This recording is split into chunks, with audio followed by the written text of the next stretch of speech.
we'll have to see how they try and run that one back. And of course, GAM did lose in the first round of the winner's side of the bracket against Loud. So a little bit of the America's pride, if you will, coming into this one here. Hopefully R7 will be able to complete the sweep against the Vietnam champions. But we'll jump into picks and bans straight away. Already we're seeing big priority onto things like the Rumble, the Orianna, the big team fighters, if you will. Yeah, I'm surprised to see the Orianna finally kind of getting banned away, the respect given that's due to it, because we actually haven't seen it a huge amount coming into this.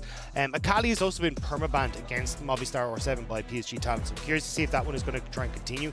Very strong pick in the mid lane for them, but already Maokai taken away. So a lot of these big bans already off the tables. Your two big tanky junglers in the Sejuani, the Maokai gone, which means we start to see things like the Lee Sin and that start to rise up. And there is that Akali ban that we were talking about. Yeah, I mean, look, it's just something that I feel like is always going to be banned against the side of R7. You're never really going to let that Akali kind of go away from you. But it does see a huge priority now on that big engage tool, which is the Rel. Can be a bit of a flex. You can see a jungle that can go in the bot lane. Are expecting it to be in the bot lane, considering you have just given over the lovers duo of the Xayah and the Rakan. And this is actually where I disagree with the priority here. I think Xayah is just so good in that bot lane. Good matchup into the Kai'Sa. We've seen Kai'Sa really struggle up against that. And as well, then you kind of have your own self-heal, which is absolutely perfect. So on the opposite side for R7, they are essentially taking what happened with PSG Talent, going, hey, look, we actually want to try and steal that style and use it against GAM here. Try and go for these big circles with Jarvan. Nico also probably going to be highly prioritized here for Miru. And then you've got such a good engage and strong front line that you can then reposition very effectively on this Kai'Sa. GAM trying to figure out where they want to try to take this last pick. They might try and give some to Kiaya, make sure he has some kind of priority up against Bong on that top side, and exactly what they do. They pick up the Cassante. Again, just kind of a general solid pick all in all, realistically. Can carry, we've seen him do multiple times get solo kills against big carries in these team fights. Well, that's the thing. Bong has actually been a player who's willing to bring out some of these carry picks, though, like the Jackson that. So I'm curious if we end up seeing something like Gwen maybe even going in towards that top side, or if he just wants to match tank with tank and kind of leaving Miru and Seo to be those big damage dealers. But it does open up that opportunity. But there we go. We talked about it. The Nico taken away from Miru.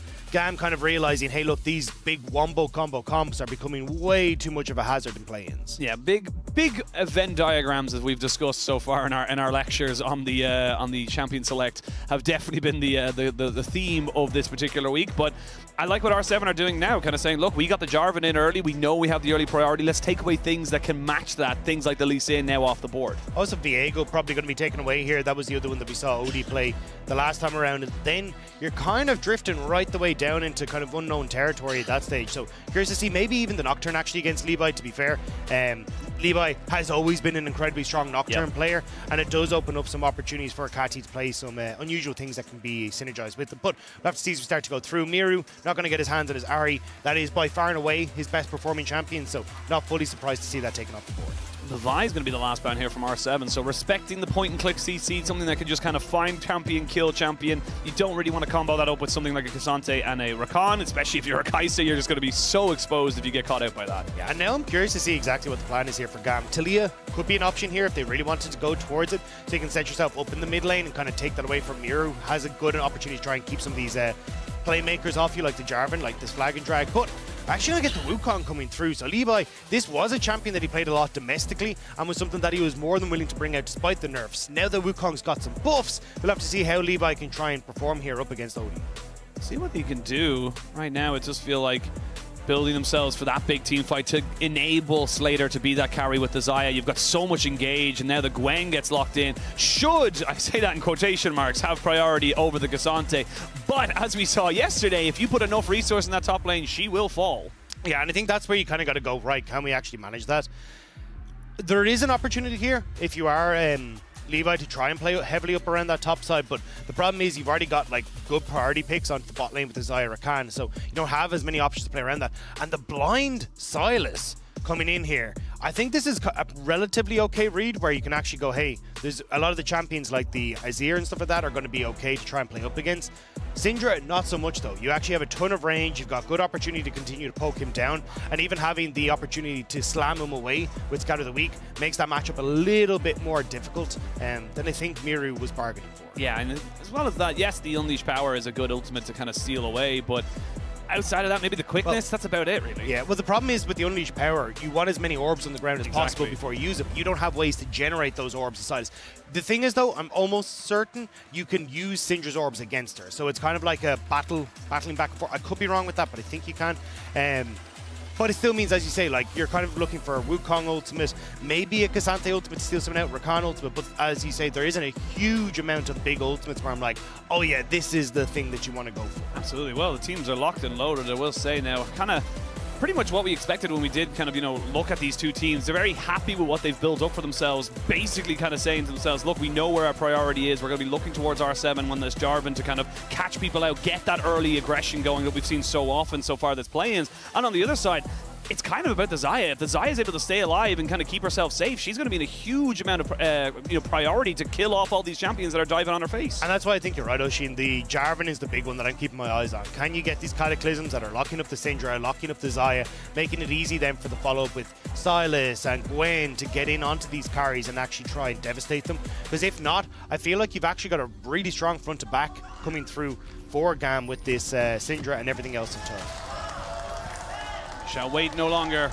Jumping onto the Rift for the first game of this best of 3 elimination match. Remember, you lose this best of 3, your season is done. That is it. Full stop, end of sentence. So you have to leave everything on the Rift. If you're going to go out in a blaze of glory. And now Levi, he might be in a bit of trouble here. He gets CC'd down and he's going to have to use a little bit of a dash. They got the damage. The Night Ticking not quite able to get him.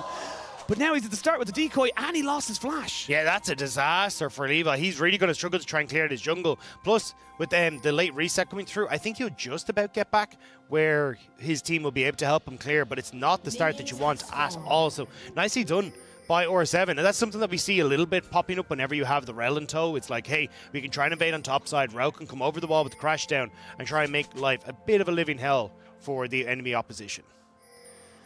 Well, they earned themselves the flash of Levi. Of course, you can, don't forget to log in and watch on lolesports.com. You can earn exclusive Worlds 2023 drops like emotes and icons. And you can get yourself something for free as well.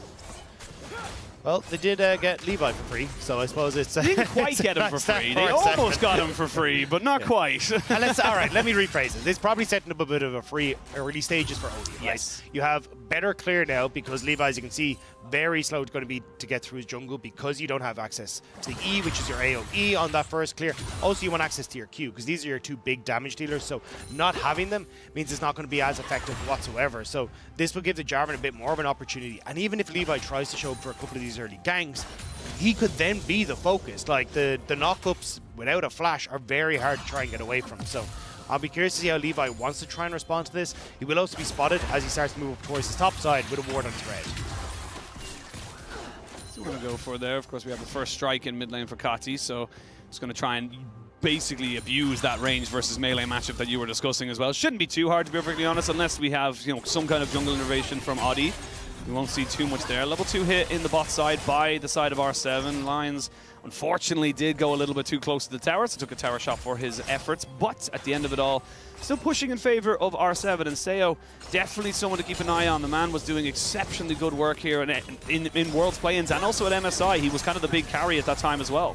I'm curious to see what Levi's chances are on top side, because I'm looking at his clear. Skipped Gromp, skipped his Raptors, and it looks like he's maybe considering a play on towards the top side, but I don't think they got the freeze on towards the top lane play as Kiaya was trying to fight for that. So looks like he's going to try and work his way back down towards his bot side and just try and desync from Odie, so they're not going to be on the same crab or in the same position at once. But Odie now either mid or might even spot out Levi on this. I don't think he wants to spot out Levi. He wants to go for that mid lane, maybe get that flash out of him. So yeah, it's going to go straight in. Going to look to try and land the chains. Knockup is good. They're getting the damage down. There's a good red buff there as well. Flash forward, another flash. The red buff is ticking. Miriu does pick up that kill. Will level up to keep him safe and healthy, and that could be huge against Levi, who's trying to turn this one around. The knockup is decent. No flash. Looking to try and decoy it out, but he just can't. And everybody gets a level up to keep them alive. R7 2-0. That was disgusting. The fact they both leveled up in that play to get the double kill, it's a disaster for GAM, and it's flashbacks to MSI for the VCS #1 seed. Oh, not a good start there for GAM, but great from R7, and honestly just great from Audi and Miru to kind of recognize how much damage and how much tankiness they had to go for that play. Also the fact that both those kills went over to Miru. Like, a lot of the problems that you have in these early stages of Silas is, hey look, I'm trying to farm out, but I got to use my chain lash to get a lot of that farm. Makes it very difficult for me to try and like keep my mana in check. Access to a very early lost chapter means that he's not going to have any of those mana issues anymore and should be able to spam spells really effectively, trade a lot more effectively with the chain lash as well. It just makes things so much easier. You can see now on the top side, Kiaya, I was going to say one more snip, and he would have been in serious danger.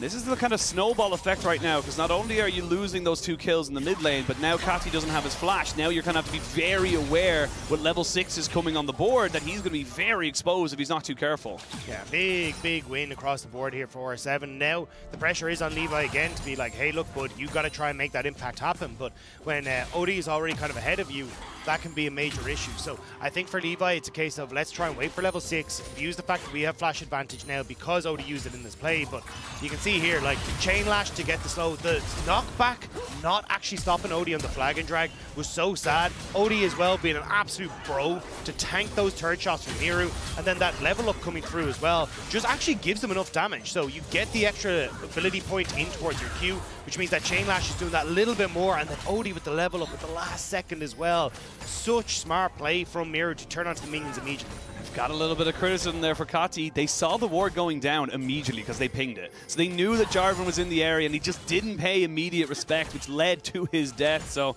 I mean, it's those little small moments that can lead you to a pretty bad situation. And Pallet definitely didn't want to be taking that particular trade as he almost goes down to himself. But a good push in here from R7's bot lane means they're going to have pretty decent priority over this dragon should they want to take it.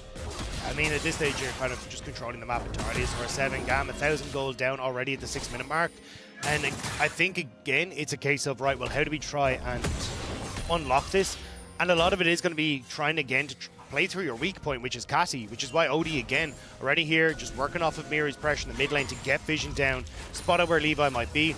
Levi is invading on towards the top side, but will maybe steal away a camp, but I don't think he can really dive a level 6 Gwen. It becomes very tough when you don't have access to enough CC. A level 6 Gwen would also steal caps, so like that's perfect kind of defensive itemization just to try and go. I have movement speed and I'm reducing your auto attacks from both the Cassante and the Wukong, so not really an ideal situation. Just a little bit of vision to make sure that they knew, actually didn't even drop any vision to be perfectly honest, just kind of went to see if they maybe could go for something, but nothing was really on the cards. And now we wait to see, but level 6 is coming on board here for the solo laners and almost for the junglers as well, where the next kind of big move is going to come. I will say, I think you've got a bit of a missed opportunity here for Odie and Miru, where they haven't revisited mid lane. I think enough safety played by Cassie to not actually shove out the waves and just let the waves crash into the turret has kind of helped out. But I would have loved to see them try and punish the Syndra while their flash is down. Now, there is an argument to say, hey, wait for level 6, but realistically, the flash is going to be back up for Syndra as that level 6 gets hit for Odie. So unless they can try and make some sort of play here, just before it comes back up, that could be an opportunity, but I think Rift Child is going to be the next port of call.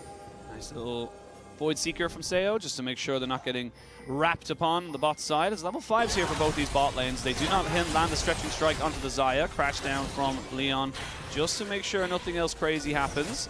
There's a lot of posturing here between Slater, Pallet, and the Seo, and of course Lions, but for now, they're happy to kind of wait for things, because the big thing I feel like is once they hit that level 6, if you're ever isolated as an AD carry in this lane, you are going to get jumped on. Complete tangent. Is the Rel's Q called Stretching Strike? No, it's not. I'm completely wrong. I was like, that sounds like a Flex Armstrong move. And you know what? You're right, it is, because it's actually... there we go. We're going to see them try and jump in now. There's going to be the crash down, trying to get a bit of CC. Nice cleanse there from Slater. Means he's able to get the auto attacks down and picks up something back for GAM in that bot side. Yeah, I mean, nicely done by GAM. I think R7 were expecting Odie to be there that little bit quicker, but not in the position. Big win. Bot lane now going in your favor. Slater getting some of that early success means that he'll be able to punish this lane even more than you usually do against Kai'Sa. Plus get Dragon off the back of it is going to be easy pickings now for GAM. Yeah, Stretching Strike is Zac. Oh, yeah, that's where I was getting it from, so... it happens, but now that you got that bot lane going in and you're able to pick up that kill, does open up that first dragon for the side of GAM. So despite the early start, they've been a been able to calm it down, you know, not get too flustered or too frustrated with the whole situation. And they are feeling a little bit more confident, I would say, kind of moving forward in the last few minutes. Yeah, I think it's try and play through where your strength is, which is going to be on this bottom side of the map. Like, trying to make sure that you can actually play through Slater, use the advantage he has now. Because they play for Dragon, it does mean that R7 are able to move up towards this Rift Herald. And I don't know what GAM are already thinking, if they want to try and go for something here. Yeah, they're going to look for something. Trying to see if they can maybe contest. Hard to do it, though, with the quickness being stolen or hijacked by Miru. And Seo trying to see if he can maybe go for a 1v1 in that bot side. Not to be, but for now it is just going to be a trade of objectives. The Dragon first went down to GAM. The Rift Herald now goes over to R7. Yeah, you'll get a replay here. Palace hiding in the bush, catches out lines as they go in, and even though they don't actually get the CC, Leon goes in to try and get the crash down, but completely whiffs, which just puts him into such a precarious spot. They follow Pallet now in the mid lane though, trying to see what he can pick up here. He can maybe go for a bit of a quickness here. The Unleashed power is good, and he doesn't even need his support. Kati knows the numbers, and they look good. Yeah, even with the 2 kills going across early, you can still see how difficult this matchup is. Kati just continuously able to put the hurt down and get the damage there. Really good stuff from GAM. And again, we were kind of saying, hey, look, R7, great start. You're getting the 2 kills in mid, you're getting control over bot side, but it's now starting to fall apart. Oh, there's Levi as well on the top side. Pong going to try his absolute best, but he knows he's dead to rights. Does not use his flash, but does mean he's going to lose a huge amount of weight. They do know the Wukong is in top side, but I mean, it's a Zaya Rakan. Even you see Pallet there kind of saying, look, I'm going to go aggressive because I know there's nothing you can do against me. Yeah, at that stage, you can even see Sale wasn't entirely sure what the game plan was from Pallet. Like, is he going to use the quickness and immediately jump on towards the Kai'Sa and then GAM try and turn it around? It's really hard to try and play aggressive in these matchups when you've got so much opportunity to turn those plays back in your favor. Odie now moving down towards the bot side has Rift Herald, and I think you'd like to get Sale some early gold, even having the push here from Mira in the mid lane. This could be a dive they're trying to set up, but the wave is crashing that a little bit too soon, so they turn to Levi. Yeah, they're trying to see if they can maybe just stop any support from coming down here. You can see Kati and Levi slowly moving their way down towards that bot side to cover for their bot lane, but it's being cut off altogether by Miru and Audi.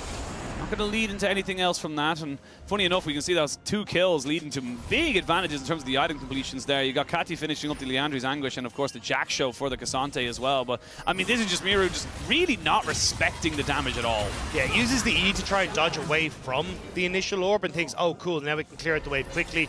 I'll probably take a ton of damage back away, but doesn't expect that much. And then on top side as well, great knockback from Kiaya, means that he just sets up perfectly for Bong. And same idea, Bong just playing a little bit too far up. Could have let that wave crash into him if you really wanted to. Yeah, really, really could. But come back in, and now GAM got themselves a little bit of a gold lead. You can see there that on the total damage is belonging by R7, but I mean, putting damage into Cassante and lane doesn't really mean a lot, to be perfectly honest. And I think, again, it's kind of Odie being a little bit quiet coming into this one. Like, the initial play in towards mid was really good. We got him over towards the Rift Tower, but we haven't really seen him follow up on anything. Looks like they're going to try and rotate bot lane up towards top, use this Rift Tower, and maybe see if they can look for a dive on towards Kiaya, but flash up, not quite having his ult available, could help out a little bit, but it will at least get some plates for sale. Does have the Jack Show as well. So tanky at these early stages there. 12 minutes only on the clock, but they're going to look for something. They're going to look for this Cassante. Come one, come all. See if you can take him down. They're going to throw a TP here as well. It's going to be answered, so Kati will be joining back in on top of this one here. The knockback is decent. And the Scatter of the Week comes out as well.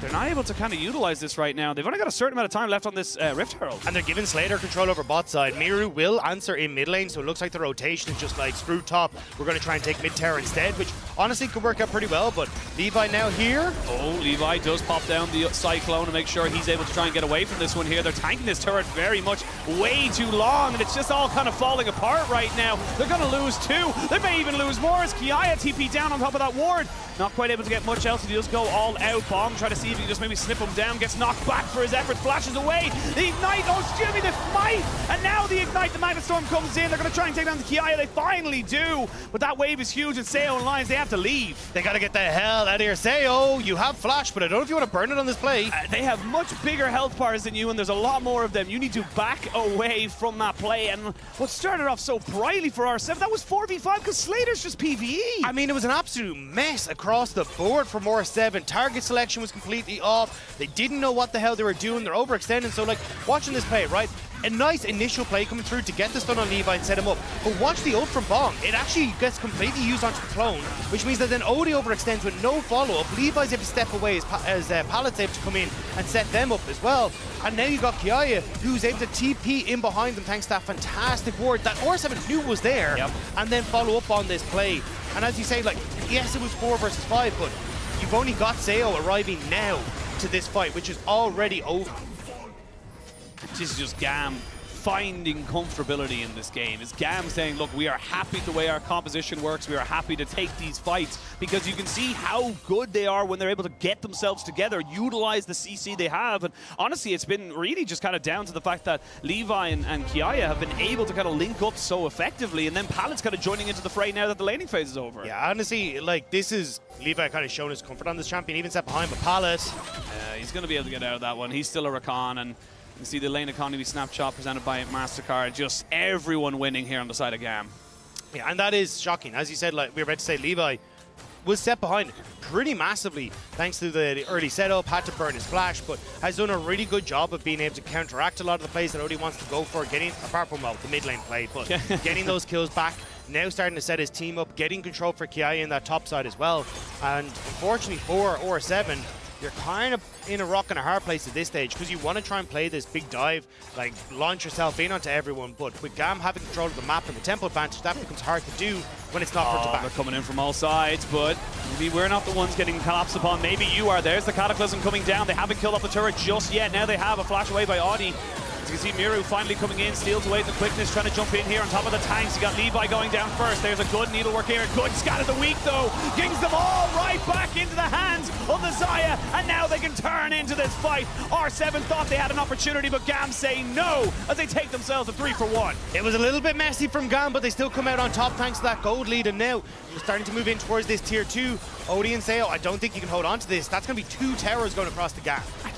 It just feels like every time they go for something, the mobility and the CC available to GAM just makes it so difficult to walk into them. And again, you see it so many times in these last few fights where R7 are kind of half committing, half not. Yeah, I think this is where, again, it's just a bit unfortunate on the timing from R7. They would have liked to have Miru there that little bit sooner. Cassie doesn't have the unleashed power, so we'll just, I mean, casually do 2/3 of Odie's health bar. Without it. Yeah. But yeah, I think this is why, again, like, the Silas would have worked out relatively well if they hadn't been a Syndra on the opposite side. But see here, Pallet goes in. The fact that Pallet, like, you just can't get the damage down. Seo being zoned away by Kiaya means they can't actually finish off the Rakan. The quickness coming out as well to keep Odie in check. And here, Miru, yes, you get a nice quickness in return, but you've all just set yourselves up. Kiaya is too tanky at this stage, and then that scatter the weak into the follow from the grand entrance from Pallet is just absolutely perfect. I mean, the big thing I'm looking at right now in this team fight is look at Slater and Kati. They basically had full HP. They untouched in that entire thing. Yes, you're getting a huge amount of damage onto Levi, onto Kati, or sorry, into Kiaya, but that is not the priority targets. It needs to be on the Xayah. We never want to see a Cataclysm unless it's onto Slater. But that's the big thing, right, is when you have access to these like terrain altering effects, like the Cataclysm, like the Weaver's Wall from Talia, a huge amount of it has to be a case of, hey, I want to try and catch the key targets, the parries in the back. Because if I don't, well, now I've just actually offered a defensive wall for them to play behind. It's making it more difficult for Seo to get access to them, Miru to get access to them, right? Like, you actually have to try and make sure that you're trapped in there with them. And I think that's where we're missing on some of these terrain-altering ults that we've seen. Just haven't been as effective as teams would have liked it to be. 7,000 gold lead now. 2 items here for both the carries of GAM, Kati and Slater picking themselves up. Leandri's Anguish and a Merlin Nomicon, and of course the Navori quick plays and the Kraken Slayer respectfully. I mean, it's getting hard because you're just a full item behind, and it feels like you're gonna need either a miracle team fight or straight up a mistake from GAM for R7 to come back into this. And now Bong's being caught out. But what can he do? Oh, what can he do? Because he is getting bursted down and deleted from the map. He even tried to use the ultimate there to try and heal up something with the Riftmaker. It's just not going to happen. I mean, the Morellonomicon's already come in for Kati, so Miru and Bong going to have a much more miserable time. In the Gore Drinker on Odie is not going to be too happy about it as well. So across the board, GAM have kind of said, hey, look, we're perfectly happy to go for this. Now Rift Herald on the bot side going to crack up in another tier 2 for GAM. I mean, GAM are looking to rewrite the history books. They do not want to let another MSI happen right here and show that the VCS is actually a powerhouse region at World's playing stage. Absolutely. I mean, look, you look at Team Wales obviously flying high at the moment in the winner's bracket already towards the elimination match, but I mean, GAM were kind of that team that we always love to talk about. They unfortunately, you know, for the last few years haven't been able to kind of, you know, be at international levels. They've come back this year. Very disappointing to get MSI, but they're not letting this Worlds go just yet. And I think a lot of people are kind of disappointed to see how GAM performed in their last series against PSG Talon, where it was like, oh, well, we expected them to try and fight back, to find those opportunities. Oh, sorry, not PSG Talent opposite side Loud. Yes. Whereas like, oh, we expect them to have this like stellar performance, they're going to try and play aggressive, like give us that BCS style, but Slater not having the best performances against Root, now looking significantly more confident. Catty here as well, this Syndra performance has been wonderful. Catty going to jump in straight and try and find Miru, but misses the scatter of the week. That's pretty big, and he's going to get a fair bit of damage struck on top of him. The Kaiser goes straight in onto the backside. They're trying to burn down this Syndra, and they will. Cataclysm goes down onto Slater, who has to let the feathers fly. Tries to get away from this entire three-man unit, and it's all a little bit separated. This is good for R7. They're not letting them fight in a 5v5. Now Bomb flashes back over. Pallet tries to go in, but Slater takes down the Gwen. Now in a 4v4, you got double pink wards in there to stop Levi from getting caught out. Audi does have a flag and drag should he need it. They go forward, they're going to try and burst down the Cassante, and they will. 3v4, crash down comes in, Levi jumps back over the wall. It's all the movement you can possibly want. Slater sees so many low health bars, and he wants to kill them all, wants to be a part of his name's sake. And at the end of it all, it's a 2-for-1 in favor of R7, but Dragon's still alive. GAM needed to not re-engage, or Steven stands for round 7 of the fight, and that's where their comfort is, but now we might get a round 8s. Slater still here with Levi, trying to see if they can take the Dragon. GAM still hovering around. GAM going to go for the Dragon, and everyone else just resets from R7. I mean, look the health bars. I think at that stage they're kind of saying, look, yes, we got 2 kills, we'll take the win, and we'll move on with our lives. I mean, this is unfortunate for Cassie. Tries to land the blue buff onto Miru, messes that up, then also loses the scatter of the week because of where Miru's positioned, which means that then Caddy's able to get jumped on. Slater does a good job of getting himself out of harm's way in the back line, but if you look on the opposite side, Bong is ripping apart Levi, so he's forced to stand kind of out of harm's way in the bot and hide on these pink wards. Bong goes over the wall, he gets put down, and at this stage I think you just call it quits. Both teams need to back away. Kiaya though still has the majority, well, literally his entire health bar, so when he goes over, all the cooldowns are back. We've kind of taken enough of a break here for R7 to gain everything they needed to, and then it's a case again of trying to play on this like edge of a knife as GAM are trying to see if they can take down some of the low health bars, but there is a lot of healing coming through on Miru, and even with Odie again having access to that core drink. Can I just say a massive shout out to Slater, who fought that entire fight and 100% put out all the DPS he possibly could and didn't lose a summoner. Yep. Like literally lost his ult and that was about it. Now GAM want to turn and burn for the big purple worm, and they want to try and make this fight the last one. There is a ward though in the back of the pit that's going to spot this one out, but I think it might be a little bit too late. Audi finally here, does get scattered the week though. Pallet trying to see if he can look for a bit of a flank. They're turning and burning onto the Cassante, and now they're going to try and burn down the odd one. Audi, excuse me, to come back in now and try and start this fight. Bong has nothing, he's got no real flank potential. Levi just jumps back on top of his face, and it's a double kill here for the side of Slater. GAM are just pulling R7 apart, back into the fight. Triple kill for Slater, and GAM put their foot down in this fight and say, no, you are not coming back into this game. GAM are setting up so well around these objectives. Like vision control is already set up. You know that Pallet is going to be spotted if the Hex flash over the wall. They're turning as a group and immediately jumping onto Audi to get the jungler out of the equation for this, but you've got 2 carries of R7. I don't think you want to try and contest this yet. They're going to back away. Yeah, I was going to say. They just poke and prod to see what happens. But watch this, right? Pallet has already swept this area, knows he's totally fine, so he Hex flashes over the wall. Immediately, Odie's turned onto, so then they can try and set up. Pallet is also getting enough of a charm on towards Leons to keep him checked. Bong is in a terrible position for this fight. He's basically spent this entire time running up to the fight, only to have R7 pivot away at the last second so they can turn on to him. Kiaya though, I mean, he's still tanky. He's still tanky, and they can't stay underneath the turret. This is the thing, you haven't picked up a single turret here as R7. I mean, look at this, and right now you got a bit of a flank coming on from the Wukong, but everyone's just kind of backing away, and with 10,000 gold, they're just shy of it, to be perfectly honest. GAM are just feeling comfortable.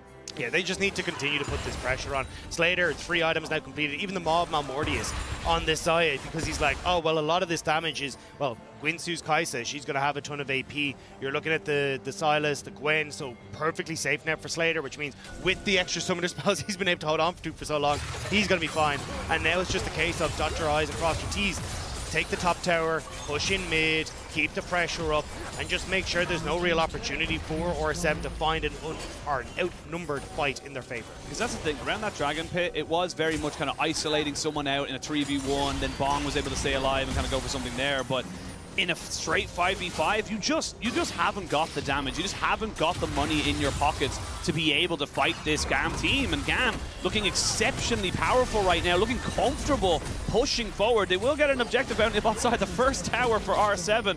But I mean, it could be too little too late, because they're looking at their base being taken down as Miru throws away a Everfrost a little bit too far away. There's going to be Pallet taking a fair chunk of damage as he tries to go in with the quickness. They still have the Flash Magnet Storm, and you can see now, yes, the inhibitor was taken, but the Gwen is still going. And this is where R7 could maybe start to capitalize on the chaos. They will get the TP out of, I believe it's Kiaya coming in. Yes, it is. And that's going to be there kind of taking that particular objective. But I mean, for R7, they're not out of it just yet. And the longer this game goes, you do have to feel like GAM need to start putting the pedal to the metal. I mean, you've got 40 seconds until Seoul, right? And that's kind of where that I'm an pedal optimist. meets metal.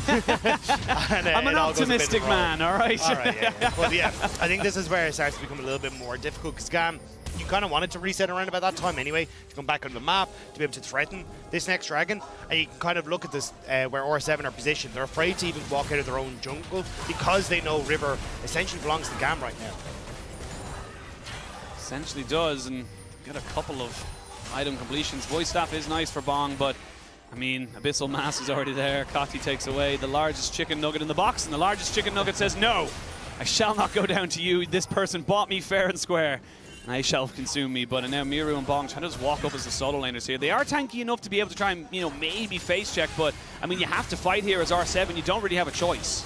The thing is, though, GAM haven't set up in the same manner as they had before, where like Pallet having a flank. He's kind of playing frontline right now, misses the knockup as well. Here we go, they're going to go in. Smite confirms that's the Hex Soul. There's the double knockback, and immediately Audi is dead. They're going to try get in with a flashback to Storm. Ooh, that was good damage, though, coming in from Bong, but it's just too little too late. Triple kill comes in here for Levi, and there's going to be a full house. Trips on dubs, double into triple, and the ace. GAM get everything. They'll push up mid, and they'll end the game. I mean, it was one last hurrah from R7, and it nearly worked out, but unfortunately Bong couldn't quite get the damage that he needed out across the line after being set behind early, and now it's the victory lap for GAM as they walk the minions home. Yeah, they walk the minions home. They even get the full applaud from their minions as they start to smash down these Nexus turrets. That's game one of this best of three as R7 step one step closer to elimination. GAM keeping themselves alive in the World's 2023 playing stage as they look to try and redeem themselves here in the losers bracket. Yeah, Odie will try and pad the KDA, but not even GAM will give them that.